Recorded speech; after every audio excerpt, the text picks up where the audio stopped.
Oke teman-teman semuanya, selamat datang kembali di channel ini. Nah mungkin di episode ini atau video ini bakalan jadi cerita yang lumayan agak panjang dan agak ribet gitu ya. Tapi aku merasa aku harus bercerita ini karena ini sangat sangat membekas banget. Kejadian ini tuh baru saja saya alami ketika lagi ngecamp di gunung. Jadi banyak pelajaran yang bisa aku dapatkan dari kejadian ini, terutama apa yang harus dilakukan ketika ada yang mengganggu. Dalam artian di sini tuh yang nggak terlihat yang mengganggu, apa yang bisa kita lakukan dan apa yang nggak boleh kita lakukan atau yang seharusnya nggak kita lakukan, seperti itu. Nah ini harus pelan-pelan ceritanya karena memang agak ribet gitu ya. Jadi ceritanya itu adalah aku dan temanku tuh kita berempat mau ngecamp di gunung. Jadi aku, temanku yang punya mobil, sama temennya lagi dan temennya lagi. Jadi yang temanku tuh cuma 1-2, sama yang satu tuh aku nggak terlalu kenal karena baru pertama kali ketemu gitu. Nah kita berempat nih naik mobil ke gunung gitu kan. Mobilnya memang bagus untuk kegiatan off-road atau terabas di gunung tuh bisa mobilnya itu. Walaupun mobilnya bagus banget, tapi mobilnya memang diperuntukkan untuk itu. Nah, kita berangkatnya itu dari rumah jam 11. Dari rumah itu sekitar jam 11 pagi ya kan. Terus kita sambil menikmati pemandangan dan sebagainya gitu. Sampailah di tempat ngecampnya itu tuh jam 3-an gitu, jam 3-an.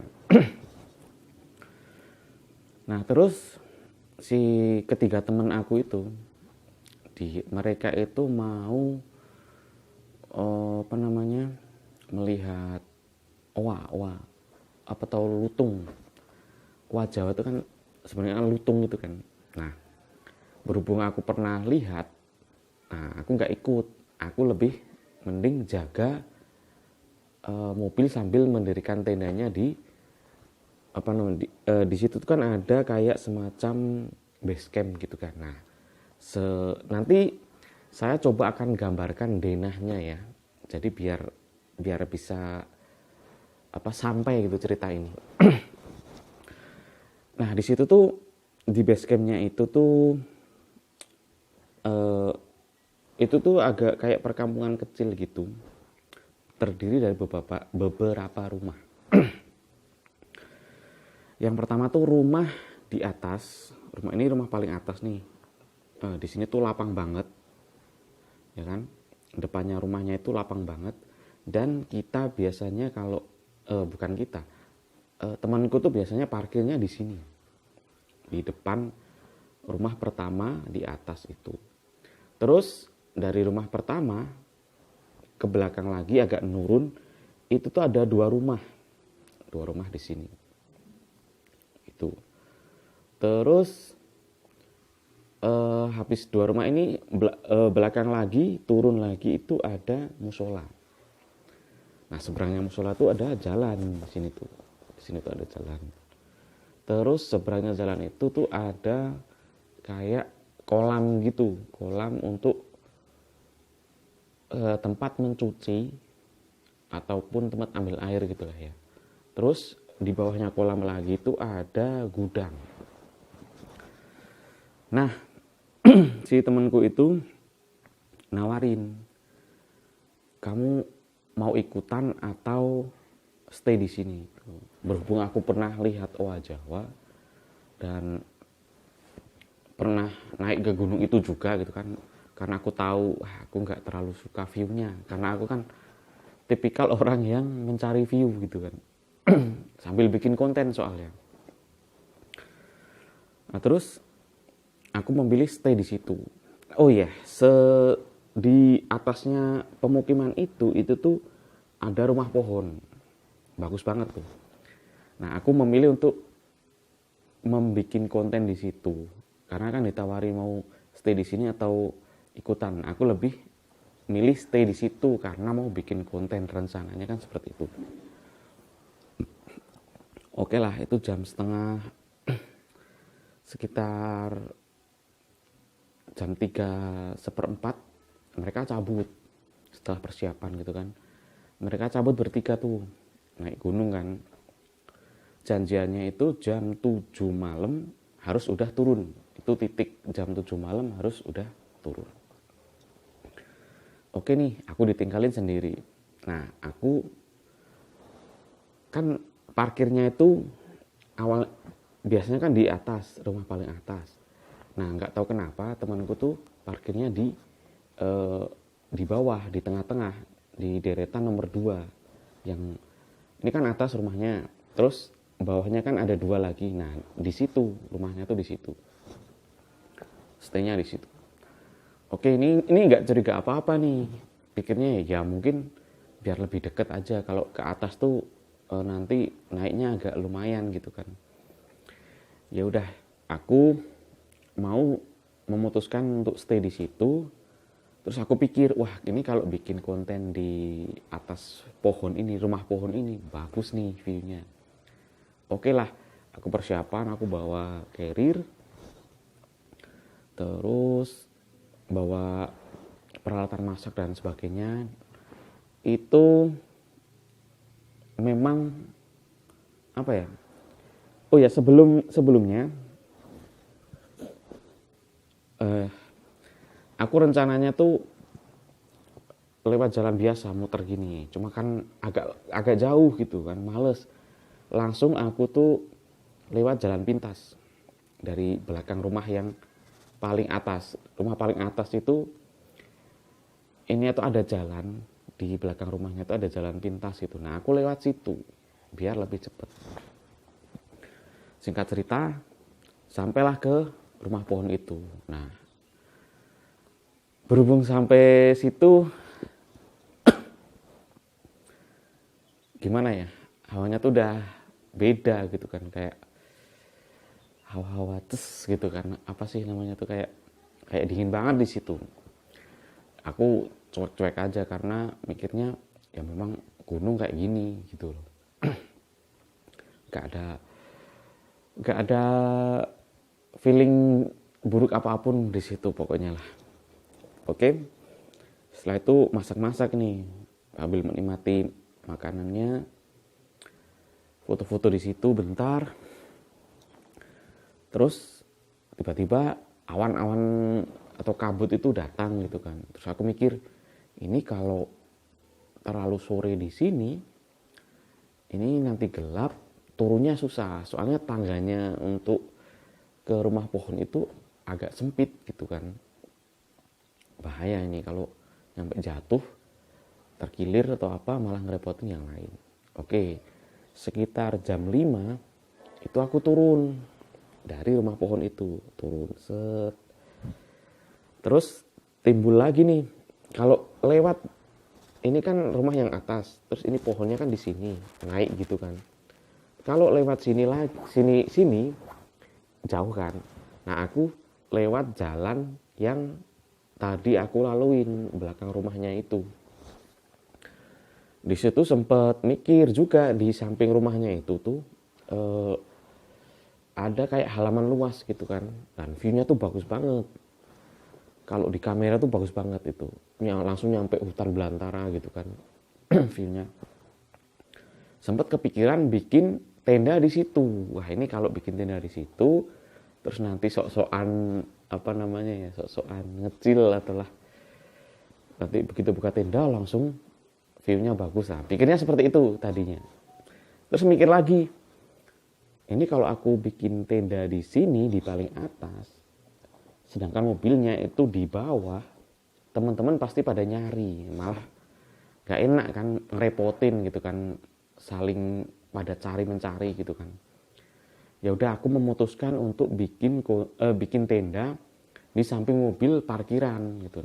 Di parkiran mobil itu ada kayak halaman yang lumayan buat tendanya, karena tendanya kan 4 orang, kapasitas 4 orang kan ya kecil ya, nggak terlalu besar banget.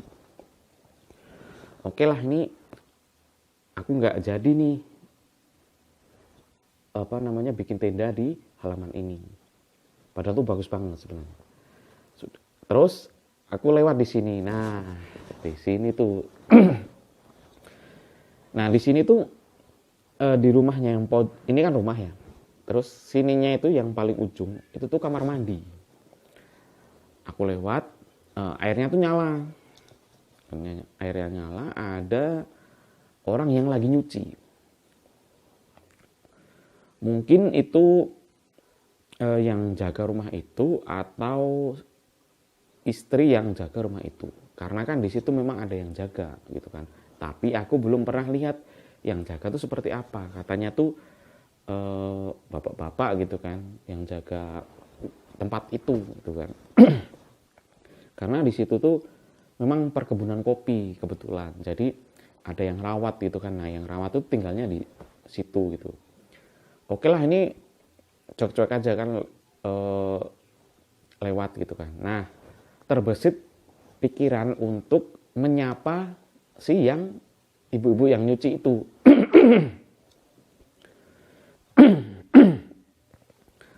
Karena dia tuh pas aku lewat, dia sempet kayak apa sih gitu loh, kalau bahasa Jawanya tuh dehem gitu.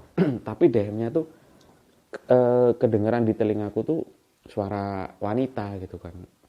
Kan beda banget kan, pria sama wanita kan jelas tuh dehemnya tuh.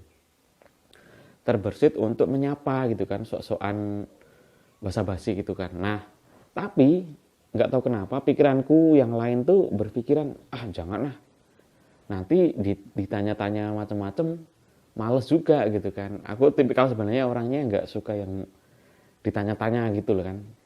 Tapi pikiranku yang satu lagi mikirnya kok kayaknya nggak sopan kalau nggak izin gitu kan. Tapi mikir lagi, aduh nanti kalau ditanya-tanya macam-macam gimana gitu kan. Mending nggak usah nyapa gitu kan. Ya udah aku lewat aja, nggak usah nyapa, lewat.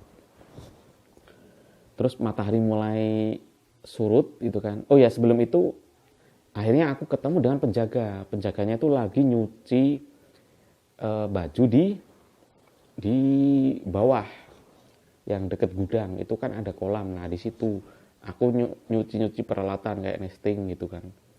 Aku ketemu, ngobrol-ngobrol, ternyata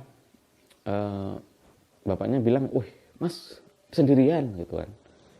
"Iya pak," gitu. "Kok berani?" gitu kan. Kirain tuh pertanyaan seperti itu tuh pertanyaan biasa kan. Ya saya jawab gitu aja, ya memang karena sering muncak pak, jadi berani gitu kan. Nah, terus memang benar-benar sendiri pakai mobil itu? Enggak pak, ini kita sebenarnya berempat, cuman yang 3 tuh pada naik ke atas, sayanya nggak ikut soalnya males mau bikin konten di sini gitu kan. Oke lah, si bapaknya tuh pergi. Ya udah mas, duluan ya gitu kan. Berhubung dia udah selesai, aku belum, aku terakhir. Terus habis itu mendirikan tenda di samping mobil parkiran yang letaknya tuh di bawahnya rumah utama. Jadi rumah utama, si rumah keduanya di bawahnya itu kan ada 2 itu. Jadi rumah 1, 2, 3 di bawah gitu. Nah si tempat bapaknya itu tinggal gitu kan. Jadi kalau misalkan ini di atas nih, ini atas, belakangnya ini, bawah belakang itu tempat tinggalnya si bapak itu. Terus sempat kepikiran juga, ini kalau bikin tenda di bawah kayaknya bagus. Soalnya atas sama bawah itu bagus, kalau di tengah tuh jelek. Tapi mikir lagi kalau di bawah itu bebatuan, jadi susah nanti nancepin pasaknya gitu kan, pasak tendanya gitu kan. Ya udahlah bodo amat, di tengah aja yang deket mobil, soalnya barang-barang banyak di mobil gitu kan, sambil jaga mobilnya juga gitu kan kalau kenapa-napa gitu kan. Matahari udah tenggelam, udah mulai surup ya kan, jadilah tendanya itu. Terus aku istirahat di situ, capek banget karena perjalanan seharian itu kan. Oke lah, ini masih biasa itu kan di situ. Akhirnya jam 7 lewat, teman-teman datang tuh sesuai jadwal itu kan. Terus habis itu turun jam 7, mereka kan otomatis lapar dan sebagainya. Soalnya logistiknya ada di aku gitu kan. Terus kita masak mie, masak kopi dan sebagainya, ngobrol-ngobrol bentar. Ya udah pulang jam 9 malam. Jam 9 malam pulang nih. Nyampe rumah itu karena berhubung nggak berhenti, nggak mampir-mampir, dan supirnya juga ngebut kalau pulang, itu nyampe rumah sekitar jam setengah 12 malam nyampe rumah. Nah, nyampe rumah jam setengah 12, terus si temanku tuh, aku tanya sama temanku, tadi nemu nggak ini si lutungnya, ketemu nggak gitu kan. Katanya lihat gitu kan. Terus dia bilang tuh si sopirnya itu, temennya yang suka nyetir itu, tadi lihat apa itu kayak penampakan kayak genderuwo, makanya dia turun gitu kan. Harusnya belum turun tapi udah turun gitu kan. Oh ya, memang aku wajar banget, soalnya di hutan itu memang banyak sekali hal kayak gitu tuh, hal yang biasa gitu kan. Terus aku nanya gini kan, si temanku tuh nanya, tadi kamu ketemu nggak sama si penjaganya gitu kan. Nah, aku cerita, tadi ketemu, bapaknya cerita-cerita gini, dia lagi nyuci, terus habis itu dia tanya, sendirian aja mas kok di sini gitu, kok berani gitu. Terus ya udah, bapaknya habis tanya-tanya gitu, bapaknya balik lagi ke rumahnya gitu kan. Nah terus aku tanya, tapi bro, selain bapaknya juga aku ketemu istrinya yang lagi nyuci, tapi bukan ketemu sih, kayak istrinya lagi nyuci di atas gitu kan. Nah temanku kaget nih, mulai dari sini itu horornya tuh setelah ini ternyata. Loh, atas mana gitu kan. Ya rumah yang atas itu, yang paling atas itu kan paling pojok, itu kan gini kan rumahnya kan, horizontal gini kan, kalau dia tuh memanjang gitu kan rumahnya tipikalnya. Nah paling ujung ini yang deket halaman luas, terus rumah pohon itu kan kamar mandi gitu kan. Aku bilang, di kamar mandi pojok paling atas. Tadi pas aku lewat turun dari rumah pohon, aku tahu dan dengar dengan jelas suara air, suara orang yang lagi nyuci. Itu kayak kalau bahasa Jawanya tuh ngebroi, bruk itu lagi nyuci bajunya itu, terus disikat sek. Wah itu jelas banget, itu orang lagi nyikat pakaian gitu kan.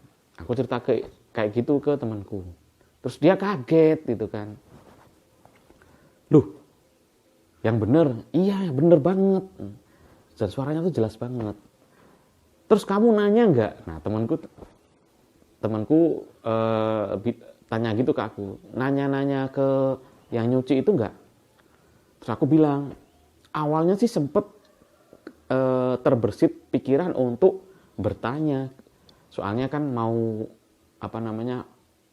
amit nyon sewu mbak atau bu, derek atau mau izin ngecamp di sini gitu, mau sebentar aja di sini gitu, mau lewat aja di sini.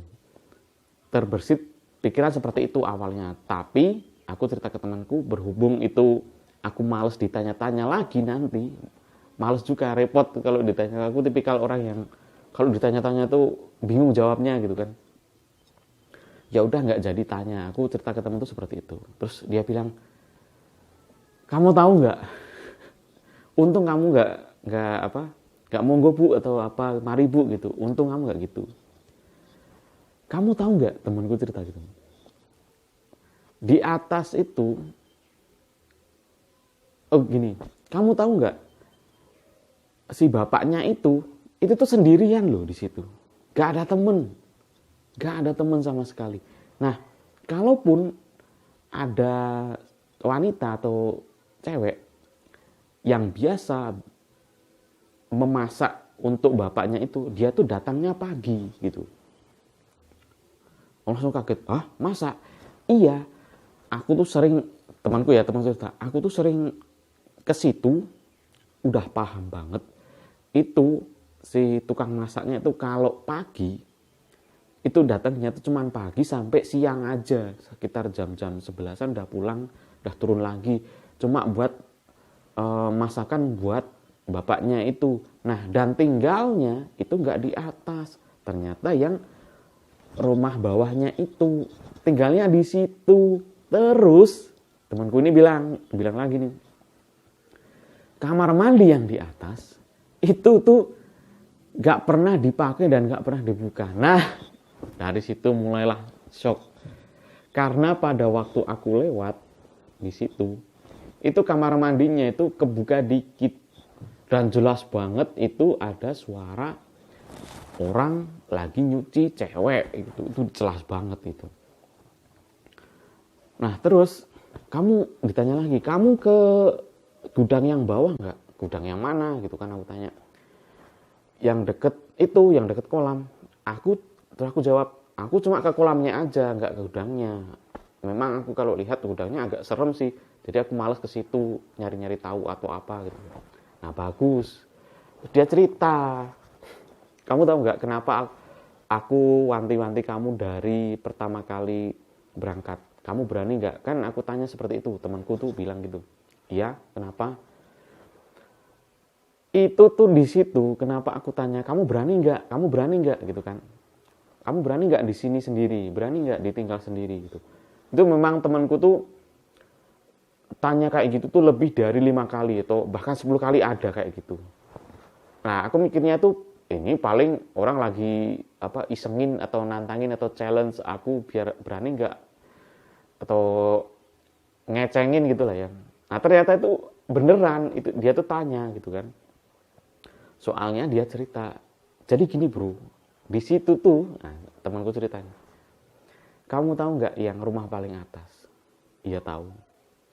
Itu kan, itu tuh yang paling pojok yang kamu bilang itu tuh ada kuntilanaknya. Wah, aku langsung, hah? Ya bener gitu kan? Iya bener.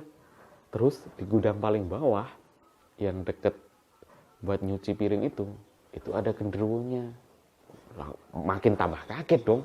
Waduh. Terus di situ kan ada musola, Bro. Iya, memang di situ ada musola. Nah, di musola itu ada kayak sosok orang tua, cuman dia nggak ganggu tuh. Terus sama satu lagi, Bro, di rumah pohon. Waduh, makin gila ini tempat apa ini tuh. Nah, dia bilang, makanya aku taruh kamu tuh di tengah, biar kamu tuh nggak deket sama yang atas, nggak deket sama yang bawah gitu kan. Soalnya aku tahu di atas tuh ada mbak-mbak kunti, di bawah ada genderuwo. Nah, di rumah pohon ada penunggu lagi, di musolanya juga. Di musolanya kan yang di bawahnya rumahnya yang buat ngecamp itu loh. Itu ada sosok lagi gitu. Nah, terus dia cerita, dulu itu temenku tuh tak ajak. Itu sering banget diganggu di situ. Nah, untung si temanku tuh cerita, untung kamu kan tadi nggak nanya, dan nggak nyapa si orang yang lagi nyuci itu. Nah, kamu beruntung nggak menyapa nggak menyapa si mbak-mbaknya itu. Kenapa? Karena kalau semisal kamu nyapa monggo bu atau monggo mbak gitu, kemungkinan besar kamu, yaitu aku, kamu nanti dia itu ngikut kamu gitu, karena kamu mempersilahkan monggo bu atau parang bu atau apa gitu. Nah untungnya kamu cuek, sisi bodoh amatnya kamu tuh menyelamatkan kamu gitu. Aku langsung kaget gitu, ya ampun, ngebayangin gimana tadi kalau aku semisal nyapa gitu kan. Bayangin, soalnya kamar mandi yang atas itu yang aku lewatin itu tidak pernah dipakai dalam jangka waktu yang lama, dan nggak pernah ada yang menghuni rumah itu. Yang dihuni itu yang di bawahnya, jadi rumah paling atas, bawah. Nah yang ini doang yang dihuni, dan itu cuma bapak-bapak satu yang menghuni rumah itu, nggak ada yang lain di situ. Kalau sudah jam-jam 5 ke atas tuh udah nggak ada orang selain bapaknya itu, dan itu pun bapaknya jarang keluar. Memang di situ jarang keluar kalau nggak ada keperluan kayak nyuci dan sebagainya. Kaget dong, itu aku mikir itu apaan ya. Terus pantesan selama aku di situ sendiri sampai matahari terbenam itu kayak ada yang aneh gitu kan. Waduh. Terus aku mandi malam-malam untuk membersihkan badan, membersihkan pikiran gitu kan. Aku mikir lagi, banyak sekali pelajaran yang aku tangkep dari kejadian itu, bahwa kalaupun kita di alam bebas ataupun di hutan itu yang sekiranya dalam tanda kutip angker gitu kan, harus hati-hati ya, jangan sampai kita salah ngomong atau salah ucap gitu kan, banyak-banyakin berdoa gitu kan. Itu sepanjang, memang jujur aja sepanjang aku bikin konten di atas pohon itu, rumah pohon itu, aku sering banget baca doa dan baca ayat-ayat yang aku hafal gitu kan. Sampai pada akhirnya di tenda itu sendiri aku baca ayat kursi dan sebagainya, kayak karena merasa ini kayak ada yang aneh gitu kan, kayak ada yang mengawasi gitu kan. Itu benar-benar gak terlupakan, dan kalaupun aku diajak ke sana, saya tidak akan mau. Itu cukup sekali aja pengalaman seperti itu. Nah buat teman-teman ini bisa dijadikan pelajaran bahwa hati-hati dalam berkegiatan di alam liar atau di alam bebas ataupun di hutan yang sekiranya itu memang ada kayak penghuninya itu ya. Hati-hati teman-teman. Terima kasih sudah dengerin cerita ini dari awal sampai akhir. Semoga bisa diambil pelajarannya, karena kita memang hidup bukan hanya sendiri di dunia ini, banyak makhluk-makhluk lain yang tidak bisa kita lihat, itu berdampingan dengan kita.